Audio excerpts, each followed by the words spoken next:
la entidad con el tema actualidades en el manejo de fístulas durares. Bueno, primero agradezco al comité organizador por la invitación a esta ponencia. Vamos a hablar de las fístulas durares a nivel cerebral. Antiguamente se decía que eran malformaciones arteriovenosas, aun cuando sea una conexión anormal, o sea, un shunt entre una arteria y una vena, el término de malformación quedó atrás, más que nada ya se usa el término de fístula. Sabemos que las fístulas durares ocupan un 10 al 15% de todas las malformaciones arteriales, de todas las malformaciones cerebrales. Quiere decir que para eso necesitan, para cumplir ese criterio, tienen que tener una conexión anormal entre una arteria y una vena, en este caso un seno venoso dural. Las fístulas propiamente dichas están caracterizadas por vasos aferentes, que siempre van a ser arterias o arteriolas meningeas o durales, y una eferencia que van a ser la vena de drenaje o el seno venoso dural. Para poder hablar de una fístula siempre hay que sospecharlo. La mayor parte del tiempo son pacientes que tienen antecedentes de traumatismo craneoencefálico, que es el que tuvieron algunos días, meses previos el antecedente del trauma, fueron atendidos y después regresan por las molestias que vamos a ver más adelante. Lo que siempre hacemos es hacer una tomografía. La tomografía nos da una idea y no siempre es diagnóstico la tomografía. Cuando no es siempre diagnóstico, pasamos a la fase de la resonancia magnética. En este caso vemos a nivel cortical, a nivel dural, vemos esa señal de vacío a nivel de la dura madre. Una vez que tenemos el diagnóstico, ya procedemos a hacer la clasificación de las fístulas. Las fístulas, si no son clasificadas, difícilmente vamos a poder saber cuál es el tratamiento adecuado para ello.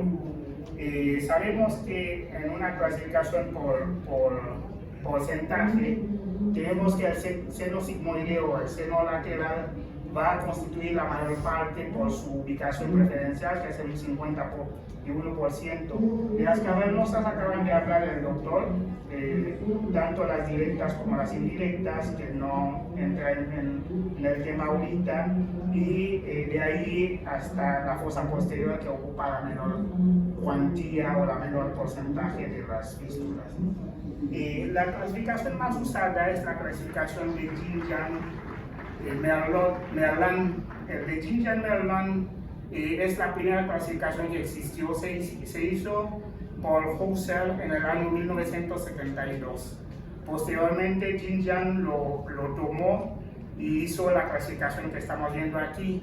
Merlan, su aportación fue mucho tiempo después, al agregar la parte de las vertebrales. En esa clasificación, lo que vemos, esa clasificación, su utilidad es tanto diagnóstico como tratamiento.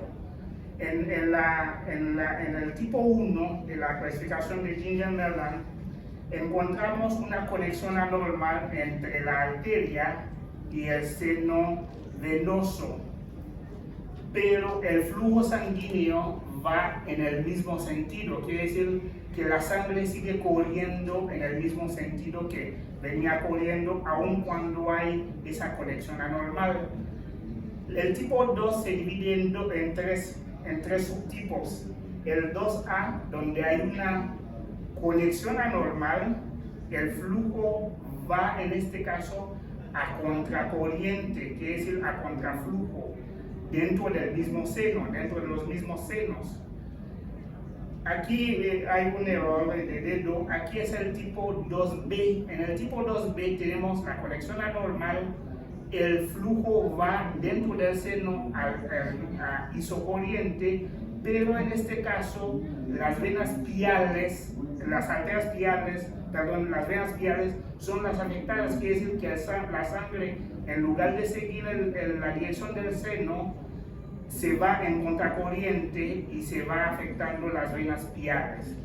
En el tipo 2A y B tenemos la sangre, la conexión anormal con una contracorriente en los senos venosos y aparte la participación de las venas piales en contrasentido.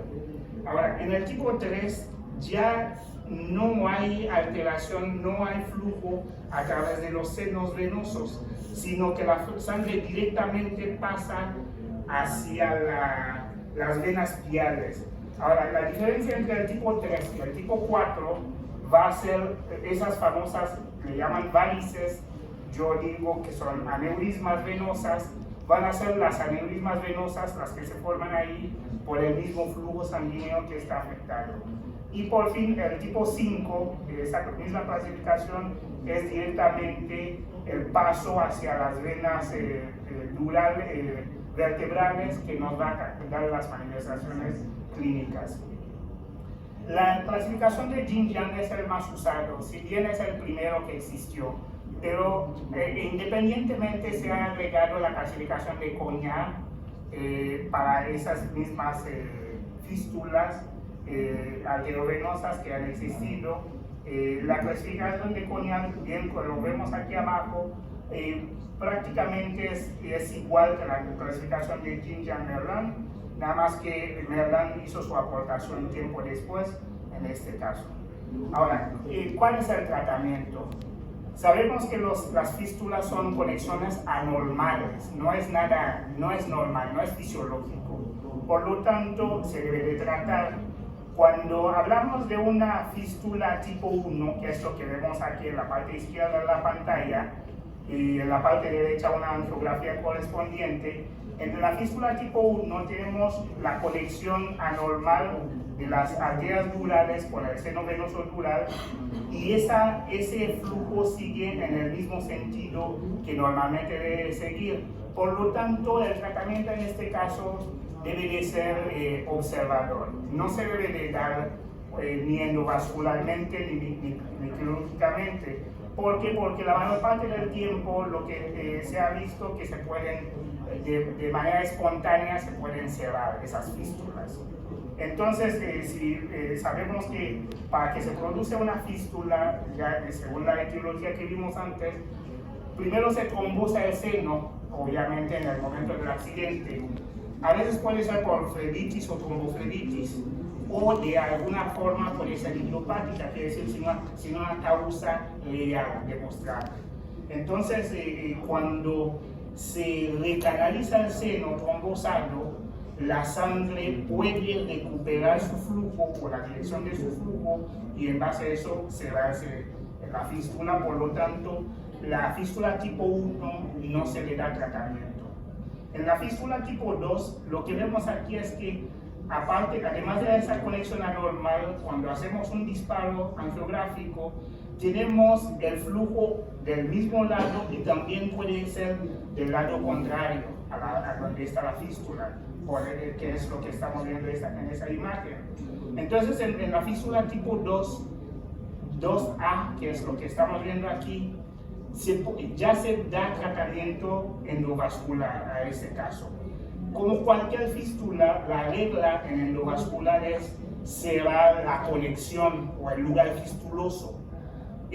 Por lo tanto, hay muchas formas de tratarlo. Se puede hacer de manera venosa o de manera arterial, pero la manera arterial es lo mejor posible porque estamos haciendo un cierre con Onyx del lugar donde está la conexión propiamente dicha, o sea, ese cortocircuito donde está formado se emboliza y con eso se da un tratamiento. Entonces, en la fístula tipo 2A que vimos, el tratamiento ya es endovascular. En la fístula tipo 2B, que es esto que vemos aquí, donde la participación es tanto en los senos venosos como en las arterias, en las venas piales. Entonces aquí el tratamiento puede ser tanto endovascular como por radioterapia guiado por estereotaxia o microcirugía.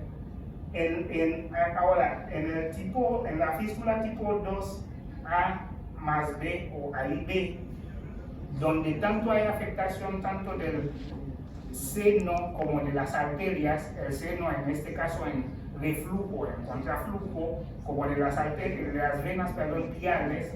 Aquí el tratamiento, igual que la tipo 2A o 2B, es embolizar la conexión o el shunt que hay entre la arteria y el seno venoso y poderlo obstruir ese paso de flujo. Pero como todo en el endovascular, se recomienda dar un seguimiento para ver si no hay recanalización de esa fístula y poder dar otro tratamiento extra aparte de la terapia endovascular. Ahora, el tipo 3 es un tipo donde aquí únicamente hay una conexión que hace un reflujo hacia las venas piales, que es lo que vemos en este caso. De las venas piales, la conexión que tenemos de esa arteria que viene aquí se conecta directamente a las venas piales y sin pasar por el seno venoso. Aquí igual se busca la conexión o la comunicación y se le emboliza para poder dar un tratamiento adecuado. Ahora, el tipo más urgente, el tratamiento urgente, yo diría en este caso, va al tipo 4. ¿Por qué? Porque tenemos en esas fístulas, además de que la conexión es a través de las venas piales, también tenemos aneurismas, y aquí esas aneurismas ya sabemos que el vaso ya está afectado. Es urgente tratarlo porque en cualquier momento nos pueden hacer ruptura de esas aneurismas venosas de unas paredes mal formadas y que al final nos da sangrado, puede ser subdural, epidural, subaracnoideo o intraparenquimatoso. Entonces el tratamiento aquí es urgente. Y el tipo 5 igual. Ahora, de acuerdo a lo que vimos anteriormente, las fístulas nos pueden dar síntomas tanto benignos como agresivos o malignos, podríamos decirlo así. De manera benigno son las fístulas que pueden dar cefalea esporádica, tinnitus pulsátil, que es casi patognomónico de esas fístulas, y acúfenos. Pero de manera maligna o agresivas vamos a tener pacientes con datos de hipertensión intracraneal, alteración de las funciones mentales superiores, déficit neurológico focal, alteración sensitiva, hemorragias cerebrales, crisis convulsivas, y por último vamos a tener, cuando son tipo 5, vamos a tener lo que llamamos mielopatía ascendente, algo que muchos se pueden confundir con un síndrome de Guillain-Barré, porque por la misma regurgitación que hay en las venas vertebrales, el paciente va a empezar a presentar un tipo de neuropatía de manera ascendente. Ahora, ¿cuáles son las lesiones benignas o cuáles son las lesiones malignas? Las lesiones benignas van a ser tipo 1, donde únicamente se observa o se hace angiografías anual para ver cómo va desarrollando, y las de tipo 2A. Todo lo demás del 2B hacia adelante son lesiones malignas. ¿Por qué? Porque los que tienen de 2B hasta tipo 5 nos da en el 6.9% anual déficit neurológico. También el riesgo de sangrado o hemorragia cerebral es del 8.1%, y si hablamos de mortalidad, el 10.4% de los pacientes se pueden morir. Es un riesgo acumulativo y es anual. Por lo tanto, hablamos de lesiones benignas y lesiones malignas. Las tipo 1 y 2 son los más frecuentes, afortunadamente, porque tienen una presentación del 50% en las tipo 1 y del 32.8%, pero de las tipo 3 al tipo 4, el riesgo de hemorragia es altísimo, es del 40% en el tipo 3 y del 65% en el tipo 4, aun cuando la frecuencia de presentación afortunadamente son muy bajas. Es todo, no sé si tiene alguna pregunta.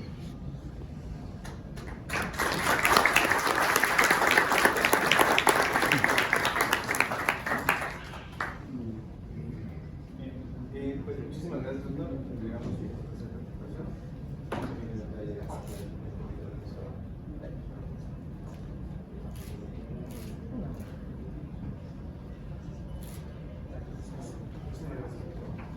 Bien, continuamos.